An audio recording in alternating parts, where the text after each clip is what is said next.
Hello, നമ്മുടെ ഈ ചാനലിൽ നമ്മൾ മെയിനായിട്ട് ചെയ്യുന്ന സയൻസിൻ്റെ ബേസിലുള്ള വീഡിയോസാണ്. ഒന്നെങ്കിൽ ഇലക്ട്രോണിക്സ് ആയിരിക്കും, അല്ലെങ്കിൽ മെക്കാനിക്കൽ ആയിരിക്കും. അങ്ങനെയുള്ള കാര്യങ്ങളൊക്കെയാണ് നമ്മൾ മെയിനായിട്ട് ഫോക്കസ് ചെയ്യുന്നത്.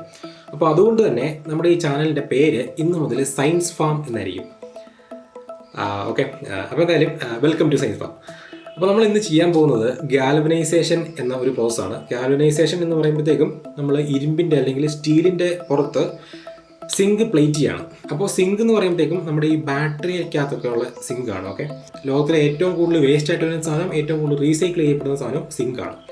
ഓക്കെ, അപ്പോൾ എന്തായാലും നമ്മളിന്ന് സിങ്ക് പ്ലേറ്റിംഗ് ആണ് ചെയ്യാൻ പോകുന്നത്, ഗാൽവനൈസേഷൻ എന്ന് പറഞ്ഞ പ്രോസസ്സ്. അത് ചെയ്യുമ്പോഴത്തേക്കും നമ്മുടെ ഇരുമ്പ് അല്ലെങ്കിൽ സ്റ്റീല് തുരുമ്പിക്കാതിരിക്കാനുള്ള ഒരു കോട്ടിങ് അതിൻ്റെ മുകളിൽ വരും. അപ്പോൾ ഫോർ എക്സാമ്പിൾ ഞാനിവിടെ ഒരു പ്ലെയറയിൽ സിങ്ക് പ്ലേറ്റ് ചെയ്തിട്ടുണ്ട്, ഗാൽവനൈസ് ചെയ്തേക്കാണ്.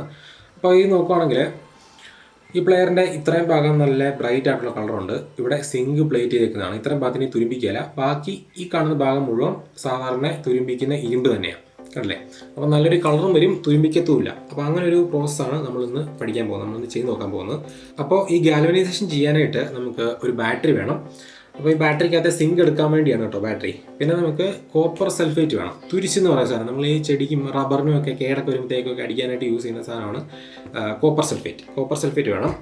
പിന്നെ ഒരു ചെറിയൊരു പവർ സപ്ലൈ വേണം, ഒരു ബാറ്ററി ചാർജർ. ഞാനിപ്പോൾ ഇവിടെ ഒരു 12 വോൾട്ട് 5 ആംപിയറിൻ്റെ ബാറ്ററി ചാർജറാണ് എടുത്തേക്കുന്നത്. ഇതിന് പകരം നമുക്കൊരു 12 വോൾട്ട് ബാറ്ററി ആണെങ്കിലും നല്ല അടിപൊളിയായിട്ട് വർക്ക് ചെയ്യും. നമ്മൾ എന്തോരം വലിയ സാധനമാണോ ഗാൽവനൈസ് ചെയ്യുന്നത്, അപ്പോൾ അതിനനുസരിച്ച് കൂടുതൽ കറണ്ട് നമുക്ക് ആവശ്യമുണ്ട്, കൂടുതൽ ആംബിയർ നമുക്ക് ആവശ്യമുണ്ട്. അതിനായിട്ടാണ് ഞാൻ ഇവിടെ 5 ആംബിയറിനുള്ള ഒരെണ്ണം എടുത്തേക്കുന്നത്. ബാറ്ററി ആകുമ്പോഴത്തേക്കും നമുക്ക് എത്ര ആംബിയർ വേണമെങ്കിലും അതൊന്ന് പ്രൊവൈഡ് ചെയ്യാൻ പറ്റും. ഒരു ബാറ്ററി ഇച്ചിരി നല്ലതായിരിക്കും. അപ്പോൾ എന്തായാലും നമുക്കൊരു ബാറ്ററി ചാർജർ വേണം. അപ്പോൾ ഇത്രയൊക്കെ സാധനങ്ങൾ മതി നമുക്ക്. പിന്നെ നമുക്ക് വേണ്ടത് ബാറ്ററി വാട്ടറാണ്. ഇതിന് പകരം ഡിസ്റ്റിൽഡ് വാട്ടർ ആണെങ്കിൽ നമുക്ക് യൂസ് ചെയ്യാം. ബാറ്ററി വാട്ടർ എന്ന് പറയുമ്പോഴത്തേക്കും ഡീ അയണൈസ്ഡ് വാട്ടർ എന്നാണ്. സാധാരണ വെള്ളം തന്നെ, അതിനകത്തു നിന്നുള്ള മിനറൽസ് എല്ലാം റിമൂവ് ചെയ്ത സിമ്പിളായിട്ടുള്ള വെള്ളം മാത്രം. അതായത് ഡിസ്റ്റിൽഡ് വാട്ടറിനോട് സെയിം ആയിട്ടുള്ള സാധനം. അപ്പോൾ ഇത്രയും സാധനങ്ങൾ മതി നമുക്ക് ഗാൽവനൈസേഷൻ എന്ന് പറഞ്ഞ പ്രോസസ്സ് ചെയ്യാനായിട്ട്. അപ്പോൾ ഇനി നമുക്ക് എങ്ങനെയാണ് ഈ സംഭവം ചെയ്യുന്നത് നോക്കാം. ഓക്കെ,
നമ്മളിന്ന് എങ്ങനെയാണ് ഗാൽവനൈസേഷൻ എന്ന് പറഞ്ഞ പ്രോസസ്സ് ചെയ്യുന്നത് നോക്കി. Zinc plating. അപ്പോൾ തുരുമ്പിക്കുന്ന സാധനങ്ങളിൽ, അതായത് ഇരുമ്പയിൽ സിങ്ക് പ്ലേറ്റ് ചെയ്താൽ പിന്നെ തുരുമ്പിക്കില്ല. മുകളിൽ ഒരു സാക്രിഫൈസ് മെറ്റലായിട്ട് മുകളിൽ ഈ സിങ്ക് അവിടെ കാണും. നമ്മൾ ഈ ബാറ്ററി വാട്ടർ യൂസ് ചെയ്യാനുള്ള കാരണം, നമ്മളിപ്പോൾ സാധാരണ ടാപ്പിലെ വെള്ളമാണ് എടുക്കുന്നതെങ്കിൽ അതിനകത്ത് ഒരുപാട് മിനറൽസ് കാണും, ചിലപ്പോൾ ഇരുമ്പിൻ്റെ അംശം അതിനകത്ത് കാണും. അപ്പോൾ നമ്മൾ ഇലക്ട്രോളിക്സ് ചെയ്യുമ്പോഴത്തേക്കും ഒരുപാട് ഡിബ്രീസ്, ഒരുപാട് എന്താ പറയുക, കരി പോലെയും അങ്ങനെ വെള്ളത്തിൻ്റെ കളറൊക്കെ മാറി ഭയങ്കര വൃത്തികേടാവും. അപ്പോൾ അങ്ങനെ വരാതിരിക്കാനാണ് നമ്മൾ ഡിസ്റ്റിൽഡ് വാട്ടർ യൂസ് ചെയ്യുന്നത്, അല്ലെങ്കിൽ ബാറ്ററി വാട്ടർ യൂസ് ചെയ്യുന്നത്. നമ്മുടെ വീട്ടിലുള്ള വണ്ടിയിൽ അല്ലെങ്കിൽ ഫർണിച്ചറിലുള്ള അല്ലെങ്കിൽ എന്തെങ്കിലുമൊക്കെ സാധനങ്ങൾ നട്ട് ബോൾട്ടുകൾ അങ്ങനെയുള്ള കാര്യങ്ങളൊക്കെ തുരുമ്പിച്ചിരിക്കുകയാണെങ്കിൽ നമ്മൾ നേരത്തെ ഒരു വീഡിയോ ചെയ്തിരുന്നു എങ്ങനെ ഇലക്ട്രോളിക്സ് ചെയ്ത് തുരുമ്പ് കളയാന്ന്. അപ്പോൾ ആ പ്രോസസ്സ് വെച്ച് നമ്മൾ അതിൽ നിന്ന് തുരുമ്പെല്ലാം റിമൂവ് ചെയ്ത് നന്നായിട്ട് കഴുകി വൃത്തിയാക്കിയിട്ട് നമ്മൾ ഈ പ്രോസസ്സ് വെച്ച് ഇതിലെ സിങ്ക് പ്ലേറ്റ് വേണമെങ്കിൽ പിന്നെ ആ സാധനം തുരുമ്പിക്കാലാന്ന് നമുക്ക് ഒന്ന് ഉറപ്പ് വരുത്താനായിട്ട് വരും അല്ലേ. അപ്പോൾ അങ്ങനെ ഒരുപാട് ഉപയോഗങ്ങളുണ്ട്. ഇതുപോലെ സിങ്ക് പ്ലേറ്റിങ് നമുക്ക് വീട്ടിൽ തന്നെ ചെയ്യാവുന്നതുകൊണ്ട് വളരെ സിമ്പിളായിട്ട് നമുക്ക് ഓരോരോ സാധനങ്ങൾ പ്ലേറ്റ് ചെയ്തെടുക്കാൻ പറ്റും. അപ്പോൾ നമ്മുടെ ഇന്നത്തെ വീഡിയോ എല്ലാവർക്കും ഇഷ്ടപ്പെട്ടു എന്നാണ് എനിക്ക് തോന്നുന്നത്. എന്തെങ്കിലും സംശയങ്ങളോ അഭിപ്രായങ്ങളോ ഒക്കെ ഉണ്ടെങ്കിൽ തീർച്ചയായിട്ടും കമൻറ്റ് ചെയ്യാനായിട്ട് മറക്കണ്ട. നമുക്കിനി അടുത്ത വീഡിയോയിൽ വേറൊരു അടിപൊളിയായിട്ട് വീണ്ടും കാണാം. അതുവരെ ബൈ ബൈ.